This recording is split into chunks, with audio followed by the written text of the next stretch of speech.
Hey everybody, this is Josh McKinney, and I just want to welcome you to episode 6 of the all-new Suck Less Saturday. And now, let's get into the episode. Let's get into the listener mail. You know what's crazy? I didn't freaking tell you. I read listener mail. I don't even think I read the listener mail. I just did the topic for last week's Suck Less Saturday, and nobody even caught it. Nobody even got on me about it. You guys don't even care. But this week I'll make sure to. Just so you guys know, last week was a response. What the heck was last week even on? It was on rest days. It was on rest days and recovery. And so last week's rest and recovery was a suggestion from listener Richie. That was last week though. We don't even care about that. It doesn't even matter anymore. It's not relevant. Actually, it was a good episode though. Just some thoughts on resting, some thoughts on when you should take your rest day and how you should think of it, to be honest. And hopefully that's helpful for people. Now let's look at today's episode. And I have actually had this conversation with a few people over the last few weeks. And so it was just a perfect thing to talk about. But my most recent one, I was still, last night I hadn't decided what I was going to record for Suck Less Saturday. And I got a message from one of my friends, and I won't read her name, but because I didn't ask, but I will just tell you guys what she said. She says, I don't know if you've addressed this on your podcast yet, but what do you do when you're feeling frustrated with your PJJ and it feels like nothing you do works, or you're not getting better no matter how much time that you put in? I'm just struggling and feeling lost and frustrated with my game. I also have a lot of neat questions for you. Okay. So I made sure to read that last sentence because we'll get to it. It's actually going to be part of the answer to this question. Now, I'm not going to use the term plateaus in this. I don't think that is really what's happening here. And with this conversation that I've had, I think one of the best ways to say it would be, what do you do when you start hating jiu-jitsu? When it starts becoming the thing that frustrates you, the thing that makes you, one of the things that frustrates you. It's no longer your stress relief. It is this thing that you cannot master. And no matter how hard, like she said, no matter how much time I put in, I don't get anything out of it. I'm not getting anything back. What should I do? Okay, so there are some different ways that we can answer this question. And obviously, it's going to be different for different people. People are going to have different reasons that they're feeling this way.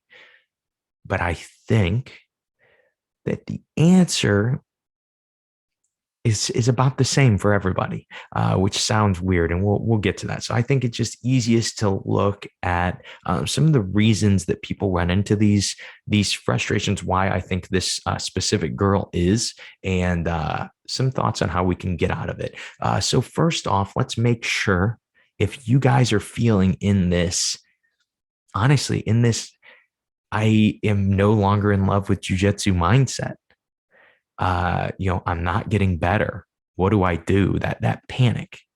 The first thing that you should absolutely do is give yourself a break, because it's just jiu-jitsu. I know that sounds crazy from the guy that, my whole life is based around jiu-jitsu. I have a jiu-jitsu podcast, a jiu-jitsu production company, 2 jiu-jitsu schools. I'm trying to be a jiu-jitsu competitor. At this point, my wife trains. There is so little in my life that doesn't involve jiu-jitsu. But you still cannot take it too seriously. You cannot put pressure on yourself that you have to be getting better. The goal, of course, the idea, we should be trying to get better, and it makes us feel so good when we are getting better. Okay. And the responses, the ideas that I'm going to give you, are going to help you get better again. And they're going to make jiu-jitsu fun again.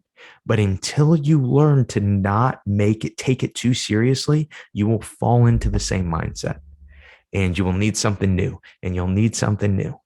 And sometimes it's better to say, hey, I do jiu-jitsu because I love it and it's a lot of fun for me. I don't do it because it's my job. I don't do it because I have a podcast. I have a podcast because I love jiu-jitsu. I don't You know what I mean? Like it's not the other way around. I don't have a podcast and the need to do jujitsu because of my podcast, right? If I was going to quit one of those things, without a doubt, it would be podcasting, not doing jujitsu, right? So let's look at some specific. Now that we've kind of taken some pressure on ourselves, off of ourselves, we're willing to take an off day. We're willing to just give ourselves a break. Let's look at some reasons that people fall into this I can't get any better um, mindset, right? I don't want to call it a mindset. I guess it is. Let's call it a mental loop because that's what it really feels like. It feels like it's like this the obsession that we use to do jujitsu, it stops being helpful and it starts tormenting us. And so usually this is what we call in the show the victim of 1,000 moves. I don't think that the texter, the question asker, I don't think that this is what she's dealing with. I think this is the most common reason that people deal with this position or deal with this idea of like, this mental loop. But I don't think, like I said, I don't think it's what she is dealing with from the messages that we had. But let's say that you are the victim of 1,000 moves. How do you identify that? One is you keep adding, but you're not getting better. Anything that I think about adding to my game at this point should make me better at jiu-jitsu. It should be a response to a problem that I'm having. It should be something that I find interesting or I find beautiful that I want to add to my game. But it should be making my jiu-jitsu better. Adding moves because someone told you need to have a certain number of techniques from every position. It's useless. It really is. It is not useless. That's a terrible term. That's way too absolute. It is not efficient. It is not efficient compared to some ways we can focus, right? And so usually when you are feeling the victim of 1,000 moves, you're adding, you always add, you're always watching YouTube, but nothing seems to click. Nothing seems to actually translate on the mat. What you can do is try something new. And I know that sounds like a really weird response to someone who's struggling with being the victim of 1,000 moves. But what you do is you stay on that new thing for 6 weeks to 6 months. I know that's a crazy amount of time, 6 months, but you obsess over it. You say, okay, you can continue to beat me. I lose every fight from every position, but I am going to stop losing the fight from closed guard. That's what I'm going to get good at. And we've talked about it on the show a million times now. You can use designated winner to start, or drill to start and then use designated winner and then try to add that into your positional sparring and then add it into your game. But you can do this over the course of 6 weeks to 6 months. Eventually, you are going to be ungodly good at closed guard. You are going to be able to pretty much do whatever the heck you want to people from the closed guard. Why does that matter though? What with your closed guard? Why does it matter that I'm really good at one position? Well, it's better than being good at nothing, right? The person that is like the jack of all trades, but the master of none in jiu-jitsu, as cool as that sounds, it's generally not a very hard person to beat, mainly because all I have to do is get you to where I'm really good. And you're still just kind of good there. Well, I'll win every time that we're here then. A lot of times, getting ourselves out of that mindset is just a matter of focus. Now, sometimes, and I've never talked about this on the podcast, we focus too much. I wouldn't call it too much focus, to be honest. That's really not a good term. I think I would call it, sometimes we get too close to the picture or too close to the problem. And like I said, that obsession that we use in jiu-jitsu. So the person messaging, this would be, the first problem would be victim of 1,000 moves. I don't think she was having this, but I do think that getting too close to the picture was what is happening. And the reason I say that, and this is just because I know this person, and she asked about knee cut, and she always asks about knee cut. And so she's focused on something. It's definitely not that she's not focused, but a lot of times when we focus on a technique for too long, We add too many different ideas. We should be simplifying this idea of what is going on from the technique, from the knee cut or something like that. But you start to get in this point. There comes a point where you start to almost overanalyze jujitsu. And every single time you get moved or off balanced or swept or lose a grip height, you obsess over that, right? But you never actually fix anything. You fix that one little bitty thing, and then it's a new grip that beats you or a new off balance that beats you.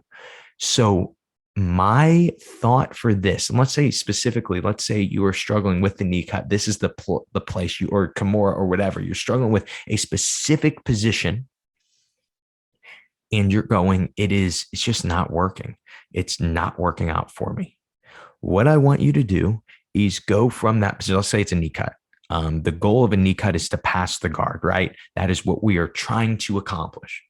So what I would want you to do in this, if you're starting to feel this, give yourself 2 weeks. You're not allowed to analyze. I don't even want you to think while you are rolling. If you think about anything, you think about things like pace. You think about things really, really simply, broadly as could be, not about what is happening. Don't think about that. Let yourself respond. Let yourself start to, we call it on the show, the just do jujitsu mindset. Fall into the just do jujitsu mindset.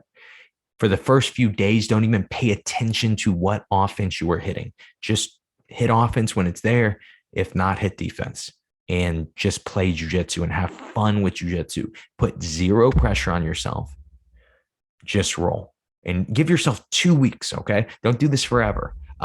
These things, it's weird. Like in jujitsu, it's like this, it's kind of like this scale, and you really should be in the middle of it to get the best, right? You should have the most balance. But so often we fall to one side or another of the scale, whether we're too focused or we are just totally unfocused, right? But it sounds like you're on the really far right side of the scale where you are just focused and you're being analytical and you're doing things right, but you just need a little break from it.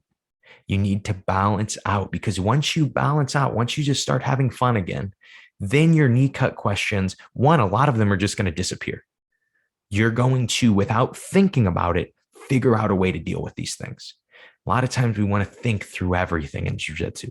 Not everything is attainable through thought in jiu-jitsu. You just don't have enough time. I don't have enough time to think through every position and to drill every position and to make sure I've gotten 10,000 reps from every position. I have a deep understanding of every position, at least as of right now. There's always new positions. There's new guards. There's new things being created all the time. So what I do instead is maybe I'm focused on something specific, but everything else, I'm just doing jiu-jitsu. And then when I start to go, okay, now it's time to focus on a different thing, I can say, hey, what do I already do from here? What do I already like from here? I already have a game from here. And so instead, you're thinking about your pace. You're thinking about just winning the round, just winning the guard pass. Don't worry about the responses. Don't worry if you lose for the first couple of days or how you lose for the first couple of days. After you start to get into the mindset and go, okay, I get what he means by just show up and do jiu-jitsu. Once that starts happening, then you can pay attention to what you're doing, but don't critique it yet. Just pay attention. Man, I'm hitting a lot of knee cuts from this position. I'm hitting a lot of Toriandos because everyone's aware of my knee cut. That was all that was happening. I was just missing my knee cut because all my training partners know that I'm going for it all the time and I should just be Toriandoing them first. And guess what? Now I'm hitting my knee cut again. So often we get so close to the picture and we want the right grip and the right weight distribution to force this technique to work, but it's just not there. And our bodies and our minds, if we let them be relaxed, can figure them out, especially as you've done jiu-jitsu long enough. We do jiu-jitsu so much. It's insane, but you don't realize because of what the standard is, right? The standard is black belt. It is like you're not good at jiu-jitsu until you're a black belt, which is crazy to think about how much you train just to get a blue belt, how much you train to get a purple belt. Once you start to get to blue belt and you start to get to purple belt, you should be able to, of course, it's not going to be perfect. It's not going to be as good as black belts, but you should be able to figure things out on your own. And a lot of times it's not with thinking through them. It's with feeling your way through them. It's just doing jiu-jitsu. And so, like I said, listener, I'm thinking that that might be the problem for you. And then we'll look at one more thing. And this, again, could be the problem for anybody.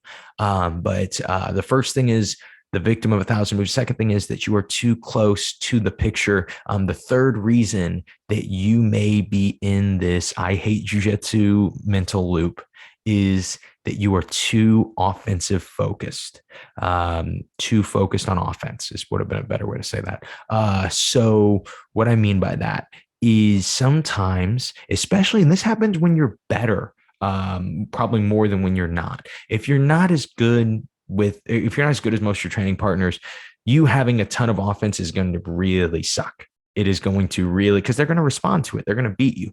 But even if you're better, like if I'm playing all offense and one of my purple belts is playing all defense, I'm going to have trouble doing anything to him. If he has no goal of ever scoring and it's just all defensive, I'm going to have trouble doing stuff to him, especially if I don't know. If I realize he's only being defensive, then I can obviously play a little different. But if I don't realize it, I'm just pushing offense and pushing offense. I'm going to be going, why is nothing working? So often we're so worried about ourselves in jiu-jitsu. Am I in the right spot? Am I gripping the right thing? We're not thinking about our opponent. But when I start to do something like go for 5, 6, 7, 8 things in a row, no matter what, unless my opponent's just amazing, he's going to start to slow down. He's going to start to go, okay, I need to go a little more defensive, especially if he's defending the first few. He's going to continue to go more defensive. Right. And so then if I keep pushing my offense, not only am I wasting my energy, not only am I failing a bunch, but most likely I'm going to be tired by the end of the round. I'm going to lose the entire round. And it wasn't a problem with my technique. I wasn't using the wrong techniques. It was a problem with my pace. I was attacking too much. I was blitzing too much. Right. When we think about this idea of prevent, this idea of hiding behind the knees or hiding and just protecting your control points on your body, just preventing them from controlling you so you can always get away. And we think about how much offense that opens up. It's kind of insane.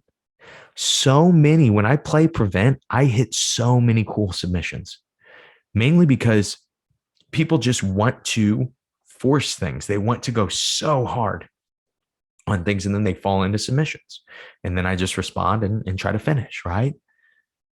When I have too much offense, though, and this happens to me seriously, when I go against my blue belts, I'll catch myself doing this sometimes. I will start to go in really fast-paced offense mode, and they'll feel it, and they'll go, oh, I better go into really, really hyper-defensive mode.